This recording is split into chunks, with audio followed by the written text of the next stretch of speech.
નમસ્કાર. આપની પોતાની ચેનલ નર્મદા નિર્મિત આવો મળીએ કાર્યક્રમમાં દર્શક મિત્રો આપનું હાર્દિક સ્વાગત છે. દર્શક મિત્રો, આજ રોજ આપણે મળી રહ્યા છે રાઘવ દેવેશ દવેને. રાઘવભાઈ, આપને ખૂબ ખૂબ અભિનંદન. સમગ્ર ચેનલ નર્મદા પરિવાર વતી આપને અભિનંદન, કારણ કે આપે સંગીત વિશારદ અને એમાં બી તબલા મ્યુઝિકમાં બહુ મોટી સિદ્ધિ પ્રાપ્ત કરી છે. એ સિદ્ધિ શું છે અને એ કેવી રીતે પ્રાપ્ત કરી એ વિશે દર્શકોને બતાવો. સૌપ્રથમ તો દર્શકોને મારા પ્રણામ.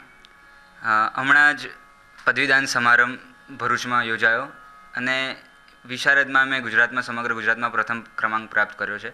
અને એનું કોન્વોકેશન સેરેમની અહીંયા ભરૂચમાં જ હતી. એમાં મને ગોલ્ડ મેડલ પ્રદાન થયો છે. રૂમટા વિદ્યા ભવનના સંસ્કાર ભારતી હોલ. અને એના આયોજકો કોણ હતા? કોના દ્વારા યોજાયું? આ જે મેં પરીક્ષા આપી એ બૃહદ ગુજરાત સંગીત સમિતિ અને ગાંધર્વ મહાવિદ્યાલય ટ્રસ્ટ તરફથી આ લોકો આપતા જ હોય છે. એમાં આ પરીક્ષા હતી.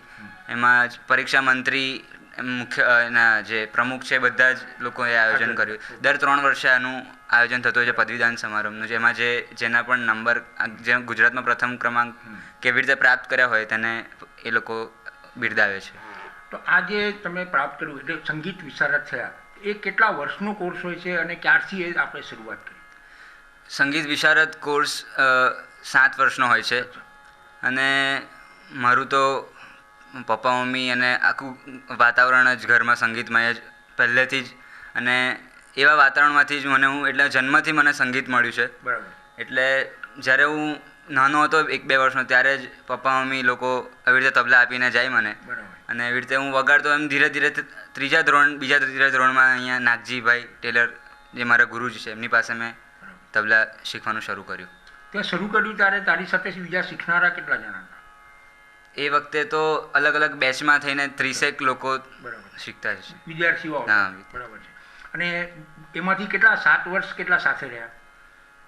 હા, એ તો 4-5 જણા એમાંથી બહાર આવ્યા. અચ્છા, હવે આ જે તમે સંગીત વિશારદ થયા એને આપણે ઇક્વિવેલન્ટ ટુ, જેને આપણે ગ્રેજ્યુએશનની ભાષામાં કહીએ તો એને એ કઈ ડિગ્રી કહેવાય?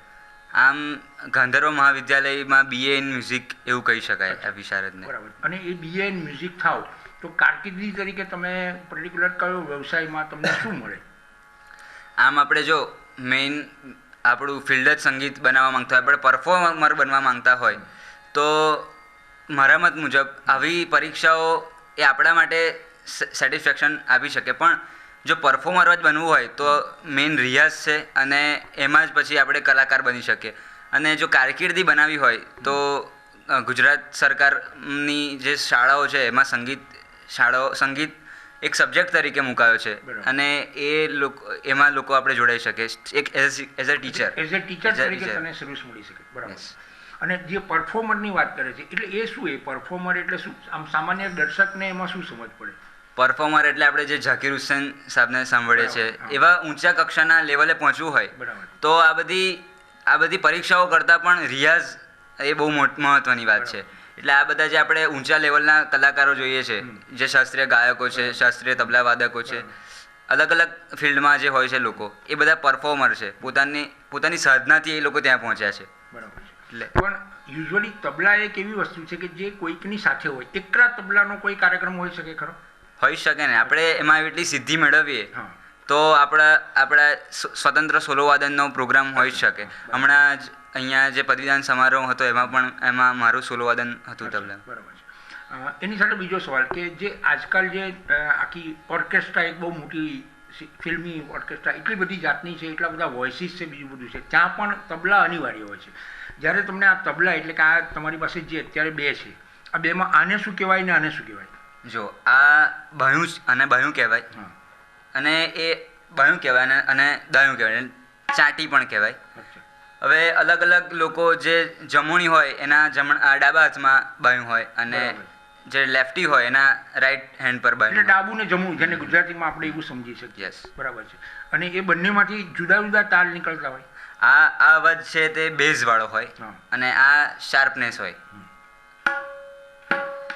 અને આનો બેઝ હોય, અને બે ભેગા મળે તો આજે નીકળો એ સૂર કહેવાય. આ નાદ કહેવાય. બરાબર છે. આ આખું આ બંનેની જોડીમાં જ મળ્યા. આ કેટલા રૂપિયાનું આશરે આવતું હોય છે?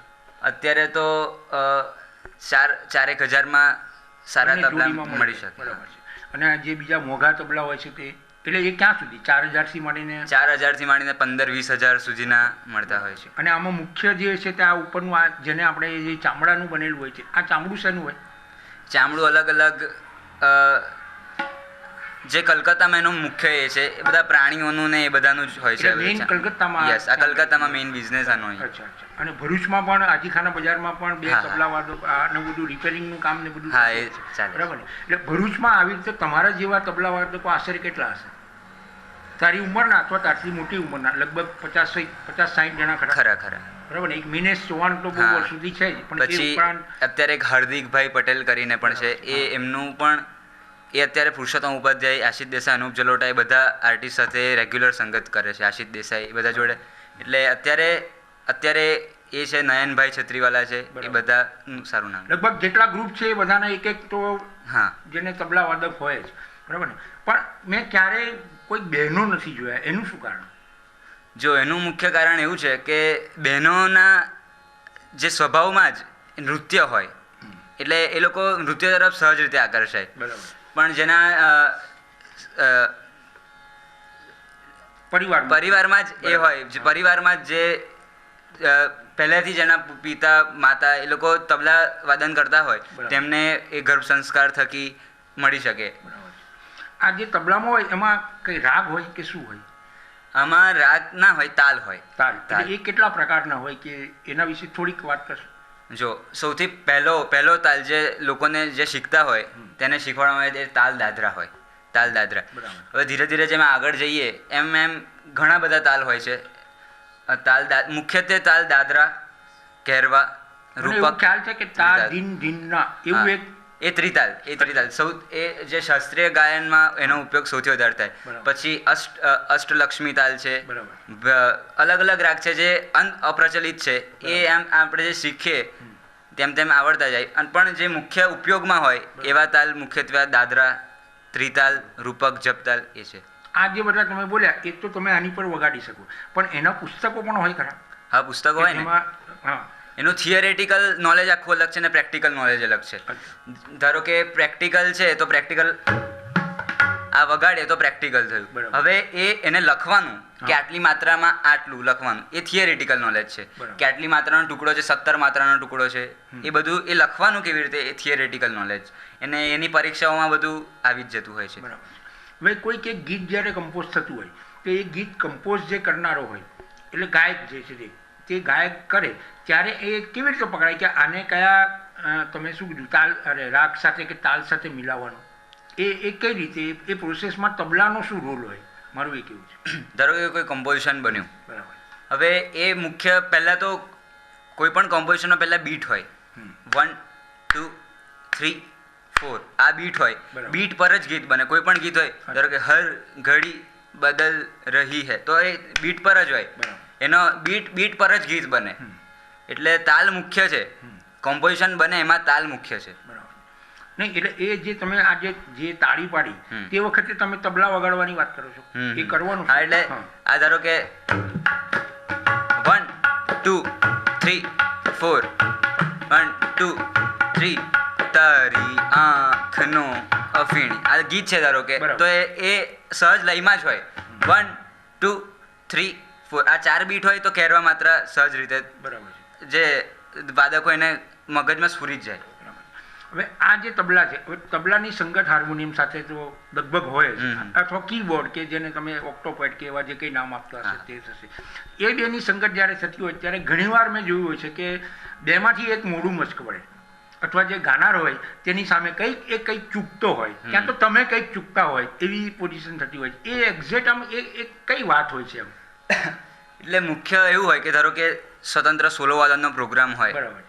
અને એમાં લહેરો ચાલતો હોય એને લહેરો કહેવાય. જે હાર્મોનિયમ સાથે કે કોઈ પણ વાયોલિન, સારંગી કોઈ પણ ઇન્સ્ટ્રુમેન્ટ જે ઉપયોગ થતું હોય તો એટલે લહેરો એટલે શું થાય શું તે વખતે શું લહેરો થતું હોય? એટલે ધારો કે આ તાલ ચાલે છે એમાં મુખ્યત્વે જે તબલાનું સોલો વાદન છે તો એમાં મુખ્ય તબલા છે. બરાબર. તબલામાં અલગ અલગ વિવિધતા દેખાડવાની હોય એટલે એને તબલામાં કોઈ એક પકડી રાખે એવો એક સૂર સાથેનો એક લહેરો એને લહેરો કહેવાય. બરાબર. કે ચોક્કસ નિશ્ચિત સમય એટલા આવર્તનમાં આટલું વાગે એટલે એ લહેરો હોય. બરાબર. એને પકડીને આપણે તાલ ચાલુ હોય. હવે એમાં એવું હોય કે આપણે ચાલતું હોય સ્વતંત્ર વાદન અને એમાં કોઈ ધારો કે એક બીટ આમ તેમ થાય, કાં તો લહેરા વાદકથી કાં તો તબલા વાદકથી, બરાબર. તો જરીક જે જાણનારા છે એને જાણનારા તરત જ બરાબર, ઓળખી શકે પકડી છે. બરાબર. તમે આ તબલા જ કેમ પસંદ કર્યા? એકચ્યુઅલી મારું સ્વપ્ન એવું છે કે હું મ્યુઝિક ડાયરેક્ટર અને પ્લેબેક સિંગિંગ કરું. બરાબર. હવે તાલ એ મુખ્ય અંગ છે. આપણે ધારો કે કેવું હૃદય છે તો હૃદયના ધબકારા, આપણું આખું શરીર જ સંગીતમય જ છે. બરાબર. તો એ આખું આપણું હૃદય ધબકારા પર ચાલે, એ પણ એક તાલ જ છે. બરાબર. તો આપણે કોઈ પણ ધારો કે ગાવું છે તો એનો મુખ્ય બેઝ તાલ છે. તો એની માટે તાલ જો પાક્કો હોય તો આપણે સરળતાથી આખું સંગીત સાધ્ય કરી શકીએ છીએ. એટલે જો તાલ તમને ખબર પડે તો સંગીતના બીજા ઇન્સ્ટ્રુમેન્ટ છે તે પણ એની સાથે કેવી રીતે સંગત કરી શકે છે એનું તમે નિર્દેશન કરી શકો. હા, આપણે ધારો કે કોઈ પણ ઇન્સ્ટ્રુમેન્ટ છે, કોઈ પણ દુનિયાનું કોઈ પણ ઇન્સ્ટ્રુમેન્ટ છે, ગિટાર છે, વેસ્ટર્ન કે ક્લાસિકલ કોઈ પણ ઇન્સ્ટ્રુમેન્ટ છે, તો એના મુખ્ય તાલ તો હોય જ. કોઈ ધારો કે તબલા છે તો વેસ્ટર્નમાં ઓક્ટોપેડ હોય કે ડ્રમ સેટ હોય, કોઈ પણ એમાં તાલ તો હોય જ. એટલે તાલ પાક્કો હોય તો બધું જ સરળ બની શકે છે. સ્કૂલિંગ તમે ક્યાંથી કર્યું? હું 1 થી 7 ધોરણ એમઈટી સ્કૂલમાં કર્યું. અચ્છા. પછી 8, 9, 10 શ્રવણ સ્કૂલમાં કર્યું અને 11, 12 ગાંધીનગર હતો સ્કૂલ ઓફ એચીવરમાં 11, 12 સાયન્સમાં પૂર્ણ કર્યું. એ સ્કૂલ વખતે તમને ક્યારે તબલા વગાડવાનો મોકો અથવા તો એ રીતે એક કલાકાર તરીકે તમને એવી તક મળેલી? હા, એટલે કલાકાર તરીકેની તો હું સ્કૂલમાં પ્રેયરમાં વગાડતો હતો અને કલાકાર તરીકે એટલે મારા પપ્પા મમ્મી. ત્યારે કઈ પ્રેયર હતી? ત્યારે તો આપણે તુમ હી હો માતા પિતા તુમ હી હો એ બધી. બરાબર. એટલે ત્યારે બીજા જે વિદ્યાર્થી તે ગાય અને ત્યારે તમે તબલા લઈને સંગત આપતા છો. બરાબર છે. શ્રવણમાં એવી કોઈ તક? શ્રવણમાં હું વગાડતો હતો રેગ્યુલર. અચ્છા. અને પછી તમે કોલેજમાં ગયા તો કોલેજમાં તો ઘણી બધી કોમ્પિટિશન્સ ને ઘણું બધું થતું હોય, તો ત્યાં તમે આવું પરફોર્મ ક્યાં કર્યું? અહીંયા હું અત્યારે અભ્યાસ એસવીએમઆઈટીમાં બી કેમિકલ કરું છું. ભરૂચમાં જે આપણી સબ જિલ્લા મંડળ એન્જિનિયરિંગ કોલેજ એમાં છું. એટલે હમણાં ગયા વર્ષે યુથ ફેસ્ટિવલ યોજાયો હતો. એમાં સાઉથ ઝોનમાં સુરત હતું અને સાઉથ ઝોનમાં મારો ક્લાસિકલ વોકલ સોલો, ક્લાસિકલ તબલા અને બીજી 2-3 ગ્રુપ ઇવેન્ટ હતી. એમાં બધામાં અમારો ફર્સ્ટ નંબર, મારી બંનેમાં ફર્સ્ટ નંબર હતો. પછી ઇન્ટરઝોનલ એટલે એક સ્ટેટ લેવલનું ઊંઝા હતું, ત્યાં પણ મને નંબર મળ્યો અને નેશનલ લેવલે હું સિલેક્ટ થયો હતો. એક ફ્યુઝન બેન્ડ એવો એક શબ્દ હોય છે, એ શું છે? ફ્યુઝનનો મતલબ એવું છે કે ક્લાસિકલ અને વેસ્ટર્ન બેનું મિશ્રણ, એ બનીને ફ્યુઝન. કેટલાક લોકોને ભારતમાં થાય છે કે વેસ્ટર્નમાં બી થાય? કેટલાક લોકોને એવું હોય કે ક્લાસિકલ ના ગમતું હોય, જે રૂટીનમાં જે આપણા જે લોકો હોય એ લોકોને ક્લાસિકલ પ્રત્યે આમ એટલી બધી સરળતાથી એ લોકો જોડાઈ ના શકે, અને એ લોકોને ફિલ્મી ગીતો હોય કે ગિટાર હોય એ બધું સરળતાથી એ લોકો સમજી શકે. તો કેટલાક વિદ્વાનોએ એવી રીતે રસ્તો કાઢ્યો કે ક્લાસિકલ અને ફ્યુઝનનું મિશ્રણ કરીને લોકોને પીરસાય. એટલે સિતાર એ ઇન્ડિયન ક્લાસિકલ ઇન્સ્ટ્રુમેન્ટ છે અને ગિટાર એ વેસ્ટર્ન છે. તો એ બંનેના મિશ્રણથી આખું એક ફ્યુઝન ઊભું થાય કે તબલા, ડ્રમ, ફ્લૂટ, વાયોલિન એ બધું મળીને ફ્યુઝન બેન્ડ તૈયાર થાય. એટલે એ લોકોને એક અલગ જ આનંદ આપે છે. એમાં વોઇસ પણ હોય એટલે પ્લેબેક સિંગિંગ પણ હોય ખરું? ફ્યુઝનમાં મોટે ભાગે સિંગિંગ ના હોય, ફ્યુઝનમાં મોટે ભાગે ઇન્સ્ટ્રુમેન્ટલ જ હોય. એમાં ઉપયોગ કરી શકાય પણ મોટે ભાગે નથી થતો ઉપયોગ. પણ એટલે એની સીડી ને બધું બહાર પડેલું છે. બરાબર. એવું કરનારા હમણાં જાણીતા કોણ? અત્યારે મને એક ગમતું બેન્ડ છે, સમર્પણ કરીને છે, અમદાવાદ બોમ્બેનું. એમાં ફ્લૂટ, સેક્સોફોન, વાયોલિન, તબલા, ઓર્ગન, કીબોર્ડ અને ડ્રમનો ઉપયોગ સારો. એ લોકો મારા ખ્યાલથી તો ખૂબ જ જબરજસ્ત એ લોકોનું પરફોર્મન્સ હોય છે. બીજું એક રાઘવ પૂછવાનું મન થાય છે કે તબલા સિવાય બીજું તને કયા ઇન્સ્ટ્રુમેન્ટ વગાડતા આવડે? હા, અથવા તું શીખ્યો છે? મારા ઘરમાં જ સંગીત હતું એટલે પપ્પા હાર્મોનિયમ સારું વગાડે છે, એટલે મને હાર્મોનિયમ, કીબોર્ડ અને હમણાં હું ગિટારમાં ટ્રિનિટી સ્કૂલ ઓફ લંડન છે એની પણ એક્ઝામ આપી, એટલે ગિટાર પણ ફાવે છે. તબલા અને ગાવાનું. પેલા સાઈડ રિધમ હોય છે એ વગાડતા આવડે? સાઈડ એના માટે સ્પેશિયલ કંઈ ટ્રેનિંગ લેવી પડે? ના, એટલે સાઈડ રિધમ એવી જ વસ્તુ છે, પરકશન, એને પરકશન કહેવાય. કે મંજીરા છે એ બધું પરકશન છે, માદલ છે એ બધું પરકશન કહેવાય, ડુગ્ગી એ બધું.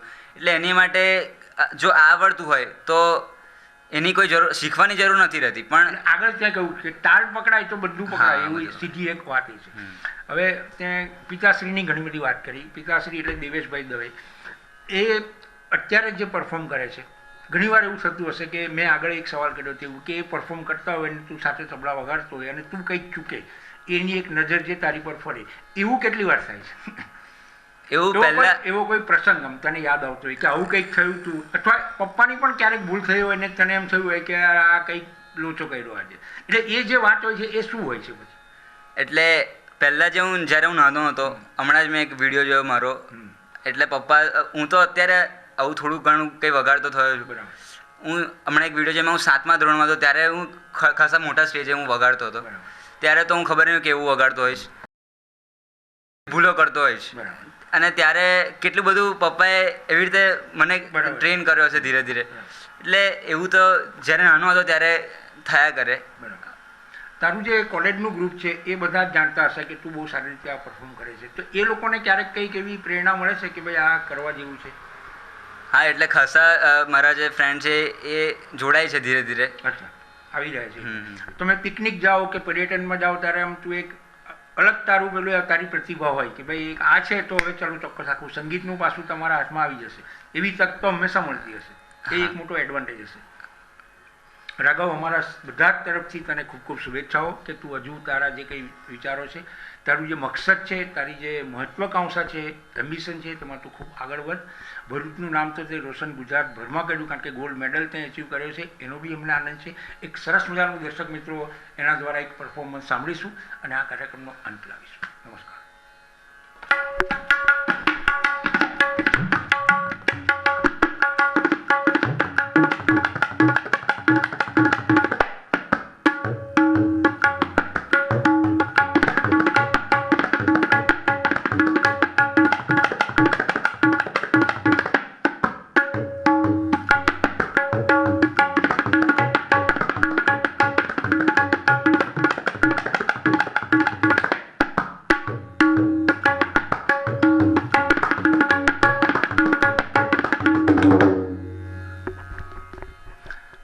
આ જે વગાડ્યું એ શું વગાડ્યું? આ ચક્રધાર, અને ચક્રધાર કહેવાય. અને 3 આવર્તન હોય ચક્રધારના, એટલે ચક્રધાર કહેવાય એને. બરાબર. તો દર્શક મિત્રો, આવો મળીએ કાર્યક્રમમાં. આ હતા રાઘવ દેવેશ દવે. નમસ્કાર.